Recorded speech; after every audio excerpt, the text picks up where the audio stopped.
Please take your seat. No, please take your seat. Now, when the Prime Minister is on his legs, please take your seat. आदरणीय सभापति जी,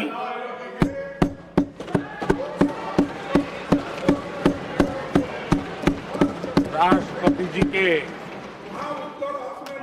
अभिभाषण पर आभार व्यक्त करने के लिए Take your seat. This is मैं not correct. उपस्थित हुआ हूं। Please take your seat. This is not correct. Please take your seat. No. Please take your seat. आप बैठिए प्लीज. आप बैठिए please. Prime minister is on his legs. Please आप बैठिए. प्लीज आप बैठिए.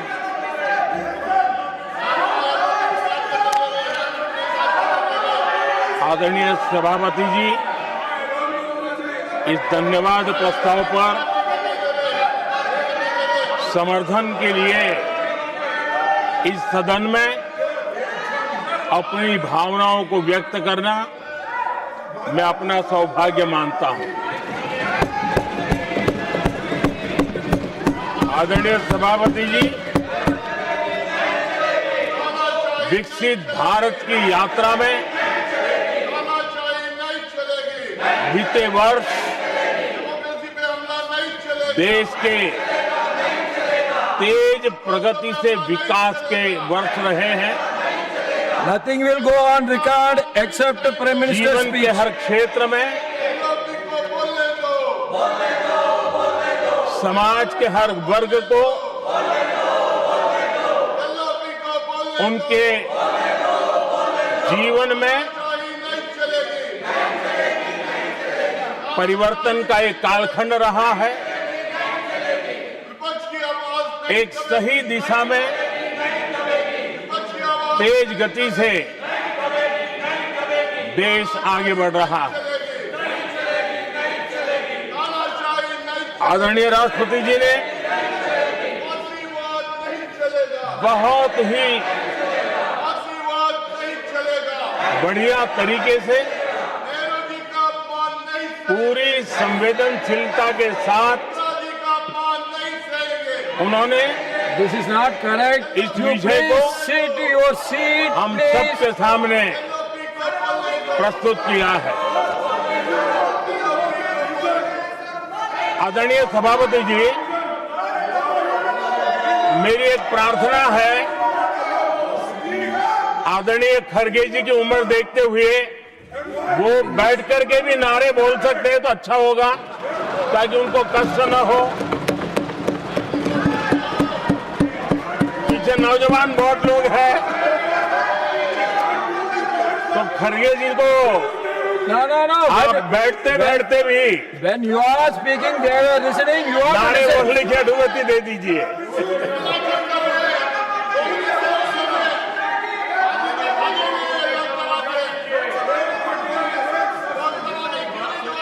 आदरणीय सभापति जी, राष्ट्रपति जी ने इस देश के मध्यम वर्ग, इस देश के निम्न मध्यम वर्ग, इस देश के गरीब, इस देश के गांव, इस देश के किसान, महिलाएं, विज्ञान हो, प्रौद्योगिकी हो, कृषि हो, सभी विषयों को लेकर के बहुत ही विस्तार से भारत के प्रगति का एक स्वर संसद में गूंजा है।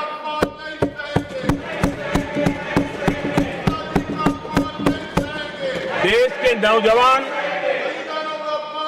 भारत के सामर्थ्य को कैसे आगे बढ़ा रहे हैं, इसकी भी विस्तार से चर्चा की है। हर वर्ग के सामर्थ्य को उन्होंने शब्दांकित किया है, और इतना ही नहीं, आदरणीय राष्ट्रपति जी ने भारत के उज्जवल भविष्य के प्रति एक विश्वास व्यक्त किया है। ये अपने आप में हम सबके लिए प्रेरक है। आदरणीय सभापति जी, 21वीं सदी का प्रथम क्वार्टर पूरा हो चुका है, लेकिन ये दूसरा क्वार्टर जैसे पिछली शताब्दी में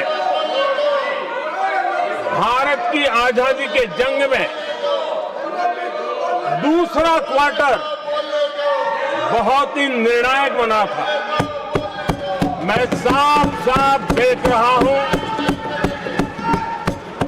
कि विकसित भारत के निर्माण की दिशा में ये दूसरा क्वार्टर भी उतना ही सामर्थ्यवान होने वाला है, उतना ही तेज गति से आगे बढ़ने वाला है।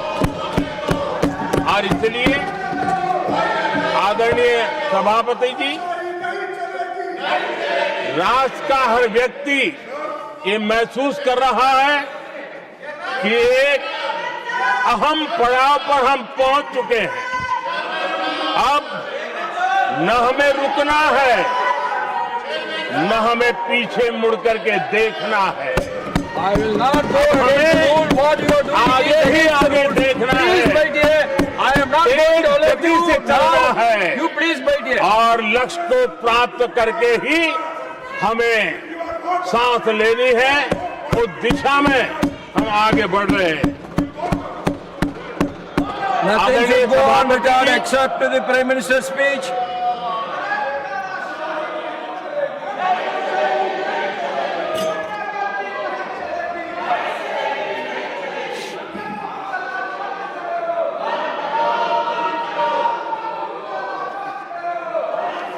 आदरणीय सभापति जी, वर्तमान में अगर हम देखें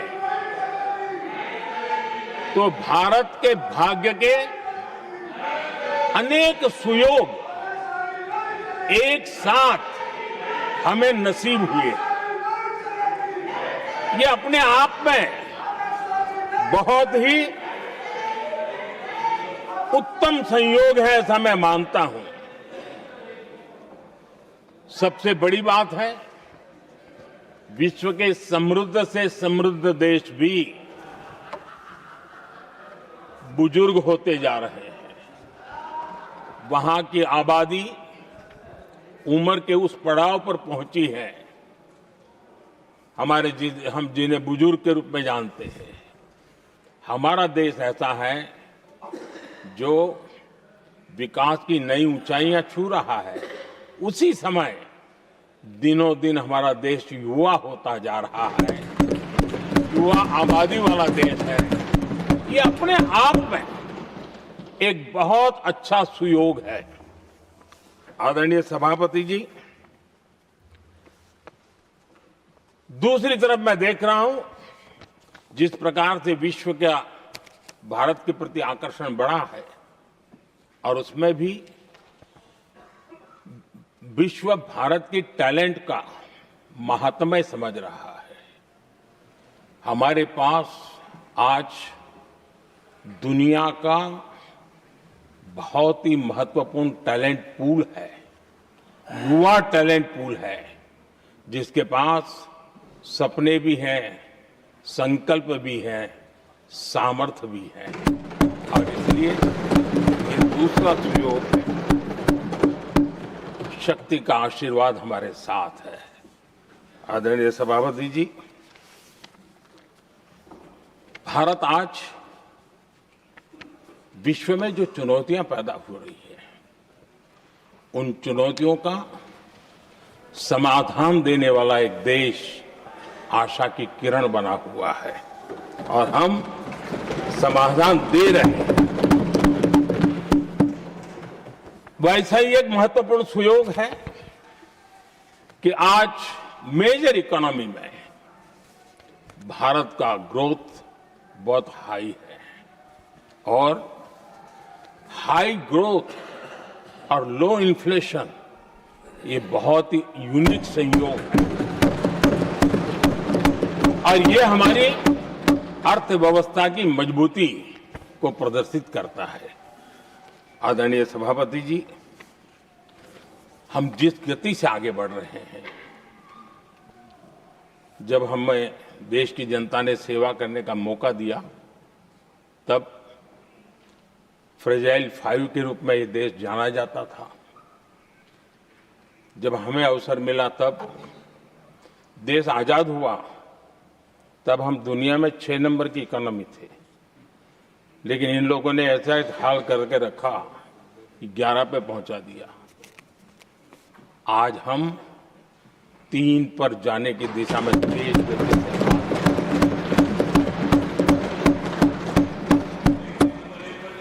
आदरणीय सभापति जी, आज कोई भी सेक्टर देश कीजिए, चाहे साइंस हो, चाहे स्पेस हो, चाहे स्पोर्ट्स हो, हर क्षेत्र में आज भारत एक कॉन्फिडेंस के साथ, आत्मविश्वास से भरा हुआ भारत है।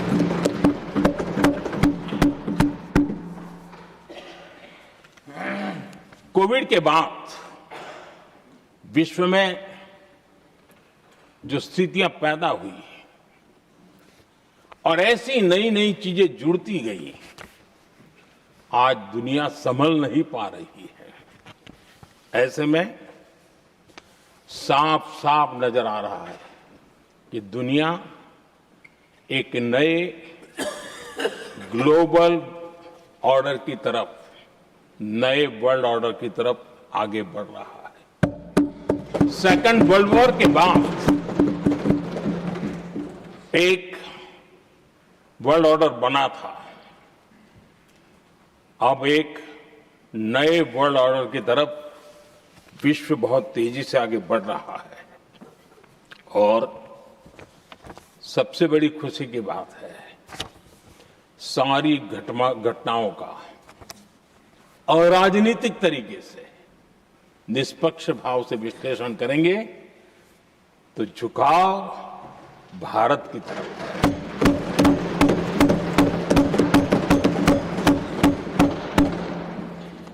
विश्व मित्र के रूप में, विश्व बंधु के रूप में आज भारत अनेक देशों का विश्वस्त पार्टनर बना है और हम कंधे से कंधा मिला करके विश्व कल्याण की दिशा में भी अपनी उचित भूमिका निभा रहे हैं, अपने सामर्थ्य से सहाय भी कर रहे हैं। आदरणीय सभापति जी,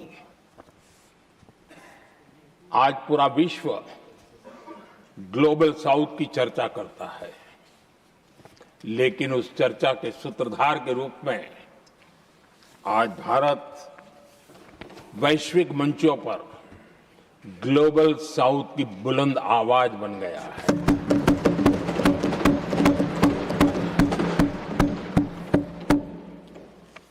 अनेक देशों के साथ आज Bharat future ready trade deals कर रहा है। पिछले कुछ ही समय में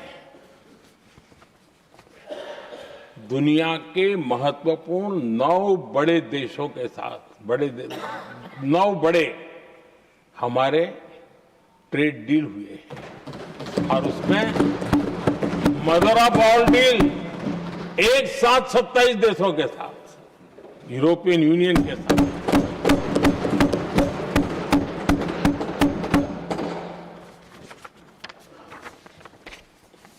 जो लोग थक गए,